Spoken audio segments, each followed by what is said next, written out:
परिचय।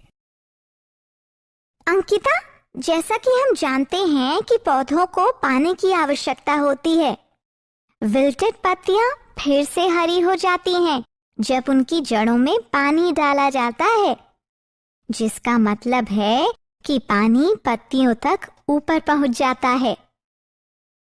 हाँ, हमने ये भी सीखा है कि प्रकाश संश्लेषण के लिए पत्तियों को पानी की जरूरत होती है। इसी तरह पत्तियों में उत्पादित खाद्य में पौधे के अन्य हिस्सों, तनों, जड़ों, फूल और फलों में भी पहुंच जाता है। इसे पहुंचाने की प्रक्रिया ऊतकों द्वारा की जाती है। हाँ अंकिता, इसी तरह पशुओं में आंत द्वारा अवशोषित भोजन शरीर के सभी भागों के लिए होता है। फेफड़ों में अवशोषित ऑक्सीजन शरीर की हर कोशिका तक पहुंचती है। कोशिकाओं में उत्पादित कार्बन डाइऑक्साइड उन्मूलन के लिए फेफड़ों में लाई जाती है। एकदम सही माधुरी, ऐसे सभी कार्य परिवहन प्रणाली के परिणाम हैं। तो आओ अपने इस अध्याय में परिवहन प्रणाली के बारे में विस्तार से चर्चा करें।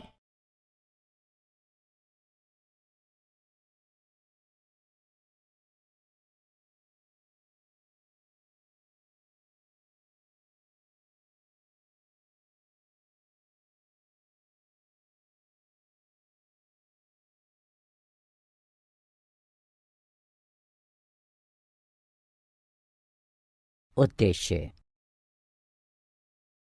इस पाठ के अंत में आप निम्न करने में सक्षम हो जाएंगे: पौधों और पशुओं की जरूरतों के परिवहन की प्रणाली जानना, अणुओं जैसे के प्रसार की गति के तंत्र का पता लगाना, आसमस और सक्रिय परिवहन को समझना, पहुंच के जरिए रक्त की महत्ता को समझना, मानव हृदय की संरचना और कार्य को जानना, रक्त की संरचना को समझना, धमनियों, शिराओं और केशिकाओं को समझना, प्रमुख रक्त समूह और ब्लड ट्रांसफ्यूजन के समूह के मिलान को समझना, संचार प्रणाली के विकारों का पता लगाना, पौधों में जाइलम और फ्लोएम की संरचना और कार्य का पता लगाना,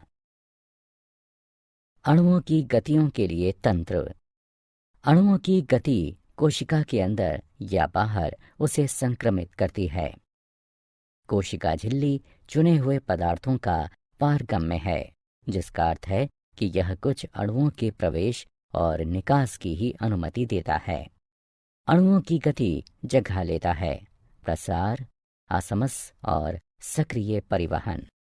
प्रसार कणों या अणुओं की गति है जो एक क्षेत्र से अपनी उच्च एकाग्रता के एक क्षेत्र के लिए कम एकाग्रता को पहुंचाती है।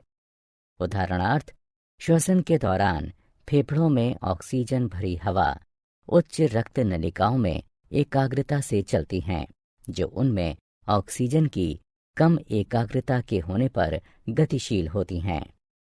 असमस एक गति होती है जिसमें पानी के अणु एक क्षेत्र से ज्यादा पानी के अणुओं के क्षेत्र में कम पानी के अणु वाले क्षेत्र में पहुंच जाते हैं, जब उनको सेमी परमिबल मेम्ब्रेन से अलग किया जाता है।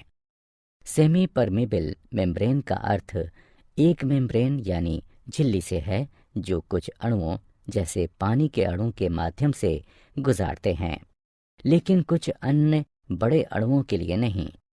प्रसार या असमस के दौरान कोई ऊर्जा खर्च नहीं होती है।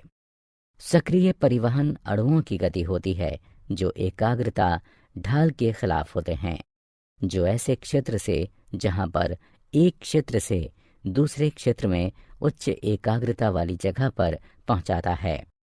सक्रिय परिवहन में ऊर्जा की आवश्यकता होती है।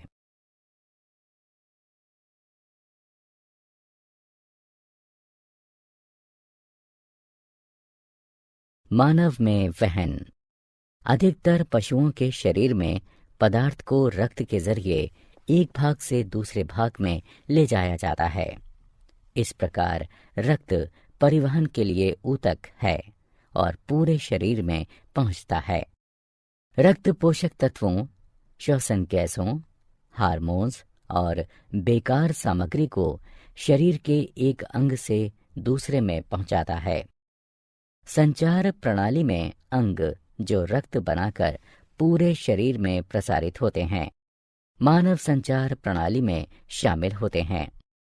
केंद्र में स्थित मस्कुलर पंप, जिसे हृदय कहा जाता है, और रक्त वाहिकाएं जो ट्यूब संरचनाओं की तरह हृदय से जोड़ती हैं। रक्त वाहिकाएं 3 प्रकार की होती हैं। धमनियां, ये रक्त को हृदय से शरीर के विभिन्न भागों में पहुंचाती हैं। नसें, ये रक्त को शरीर के विभिन्न हिस्सों से हृदय तक पहुंचाती हैं। केशिका, ये धमनी और नस के बीच शिरा होती है। केशिकाएं रक्त और ऊतकों के बीच सामग्री को आदान प्रदान करने की अनुमति देती हैं।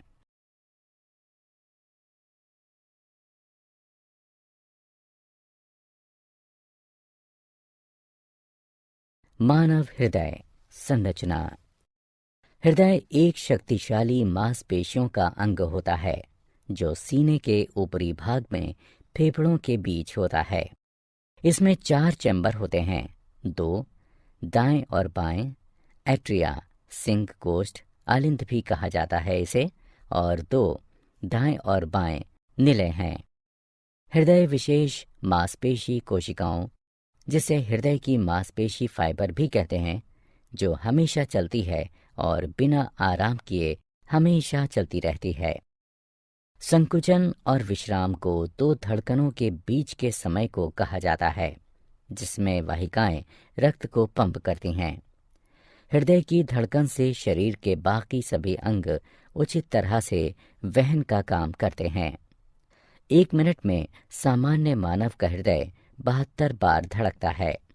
हृदय की धड़कन में असामान्यताओं का पता लगाने के लिए ईसीजी या इलेक्ट्रोकार्डियोग्राफी करवाते हैं।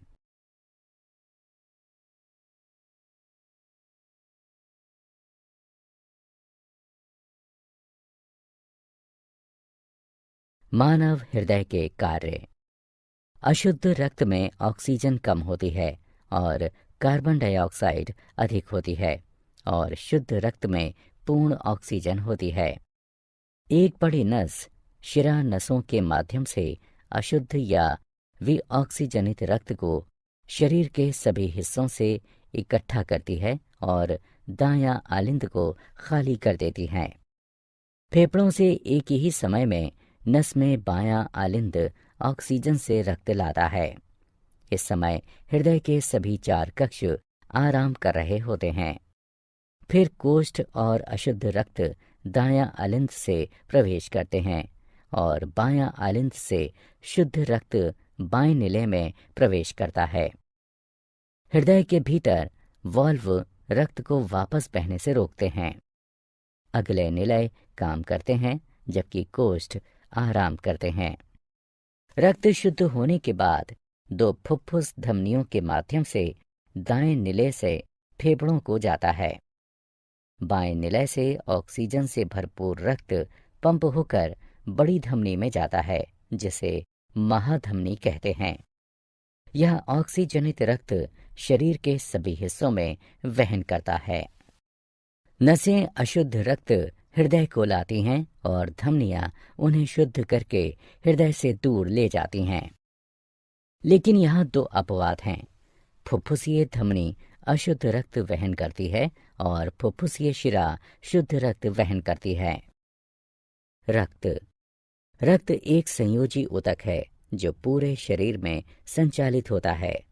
यह एक द्रव सा होता है जिसे प्लाज्मा कहते हैं, जिसमें 3 प्रकार की रक्त कोशिकाएं होती हैं, जिन्हें लाल रक्त कोशिकाएं, श्वेत रक्त कोशिकाएं और ब्लड प्लेटलेट्स के नाम से जानते हैं। रक्त कोशिकाएं अस्थि मज्जा से निर्मित होती हैं। लाल रक्त कोशिकाएं आरबीसी या एरिथ्रोसाइटस, ये आकार में गोल और एक लाल रंग की हीमोग्लोबिन नामक वर्णक होते हैं। लाल रक्त कोशिकाओं में कोई नाभिक नहीं होते हैं। आरबीसी ऑक्सीजन को ऊतकों तक ले जाते हैं और फिर वापस कार्बन डाइऑक्साइड ऊतकों से लेते हैं। करीब 5 मिलियन mm³ एरिथ्रोसाइटस रक्त परिसंचारी में होते हैं। श्वेत रक्त कोशिकाएं WBC या ल्यूकोसाइटस। चूंकि ये कोई रंग द्रव नहीं ले जाते, इसलिए इन्हें रंगहीन WBC कहते हैं, जो अनियमित आकार के होते हैं। परिसंचारी खून में 5000 से 7000 mm³ WBC उपलब्ध होते हैं। ये शरीर को संक्रमण से बचाती हैं, जो रोगाणु या एंटीबॉडी बनाने वालों को खा जाती हैं। ब्लड प्लेटलेट्स यानी थ्रोम्बोसाइटस। ये कोशिकाओं के बहुत छोटे टुकड़े होते हैं। इनमें कोई नाभिक नहीं होता। ये रक्त के थक्का बनने में भाग लेते हैं। रक्त के कार्य। रक्त पोषक तत्वों, ऑक्सीजन, कार्बन डाइऑक्साइड, हार्मोन्स और बेकार सामग्री शरीर की जरूरत के हिसाब से वहन करता है। कुछ दवाएं भी शरीर में रक्त के माध्यम से दी जाती हैं। लसिका। लसिका भी एक संचार तरल पदार्थ है और लसिका वाहिकाओं में बहती हैं। ये हल्के पीले रंग की होती हैं। ये हमेशा ऊतकों में एक ही दिशा से हृदय तक पहुंचती हैं। कोशिकाओं को लिम्फोसाइट कहते हैं, जिनमें लसिका होती है और शरीर को संक्रमित होने से बचाती है। लसिका आंत से शरीर के अन्य भागों में पचा वसा वहन करती है। यह प्रोटीन और तरल पदार्थ को ऊतकों से वापस कर देती हैं। रक्तदाब। रुधिर वाहिकाओं की भित्ति के विरुद्ध जो दाब लगता है उसे रक्तदाब कहते हैं। यह दाब शिराओं की अपेक्षा धमनियों में बहुत अधिक होता है। धमनी के अंदर रुधिर का दाब निलय संकुचन के दौरान प्रकुंचन यानी संकुचन दाब तथा निलय अनुशिथिलन के दौरान धमनी के अंदर का दाब अनुशिथिलन दाब कहलाता है। सामान्य प्रकुंचन दाब लगभग 120 mmHg यानी पारा तथा अनुशिथिलन दाब लगभग 80 mmHg यानी पारा होता है। रक्तदाब को जिस उपकरण से मापते हैं उसे रक्तदाब मापी यानी स्फाइगोमोमैनोमीटर कहते हैं। उच्च रक्तदाब को हाइपरटेंशन भी कहते हैं और इसकी वजह से रक्त के प्रवाह में बड़ा अवरोध हो जाता है और रक्त का प्रवाह नहीं हो पाता। इससे एक धमनी और आंतरिक रक्तस्राव का खतरा हो सकता है। संचार प्रणाली से संबंधित विकार। हृदयाघात जैसे अन्य अंगों, हृदय को भी भोजन और ऑक्सीजन की आवश्यकता होती है। जब हृदय को आपूर्ति करने वाली धमनियां मोटी हो जाती हैं या ज्यादा वसायुक्त भोजन की वजह से हृदय की मांसपेशी कोशिकाएं पर्याप्त धड़कन को हासिल नहीं कर पाती, हृदयाघात तब होता है जब ईसीजी असामान्य हो और इसके उपचार के तरीके हैं। रक्ताल्पता। जब हीमोग्लोबिन स्तर एक दिए गए बिंदु से कम पर आ जाता है तो उस स्थिति को रक्ताल्पता यानी एनीमिया कहते हैं। इससे व्यक्ति कमजोर हो जाता है और पीला दिखता है, साथ ही सुस्त हो जाता है। आयरन की खुराक लेने से रक्ताल्पता को दूर करने में मदद मिलती है। अधिश्वेत रक्तता। यह एक ब्लड कैंसर है। संकीर्ण हड्डी लाल रक्त कोशिकाओं की कीमत पर अत्यधिक श्वेत रक्त कोशिकाएं बनाती है। उच्च रक्तदाब। इसमें उच्च रक्तदाब की स्थिति होती है जिससे सिर दर्द, चक्कर आना और थकावट का एहसास होता है। सामान्य रक्तदाब 120/80 होता है। उच्च रक्तदाब चिंता करने से भी होता है।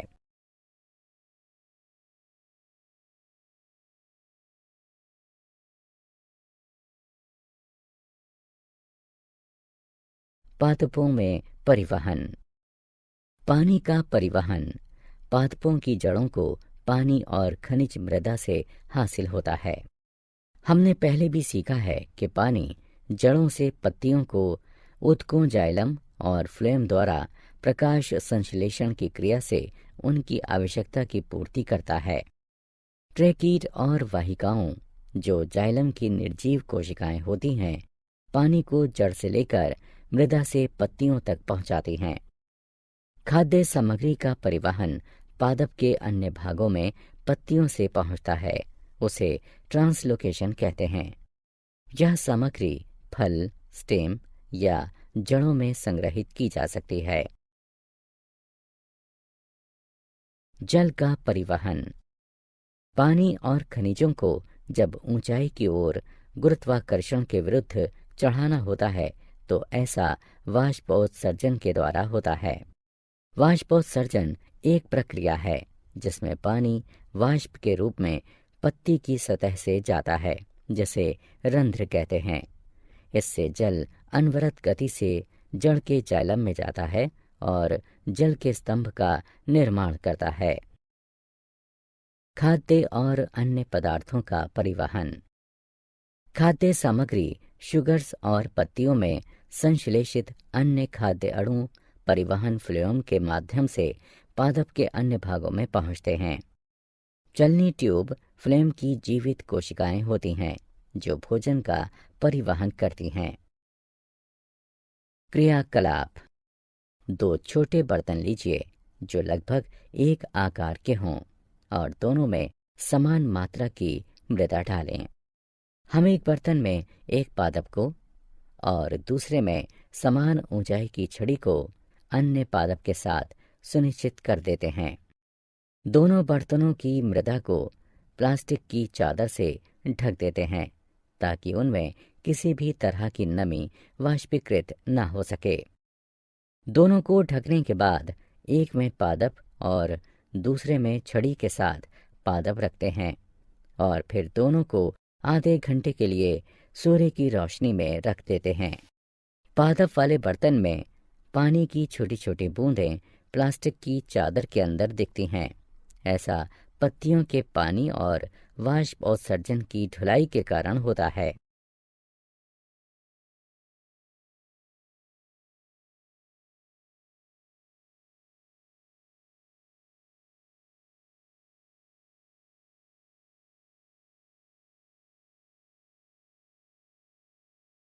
क्या आप जानते हैं हीमोग्लोबिन की मात्रा पुरुष और महिलाओं में भिन्न भिन्न होती है।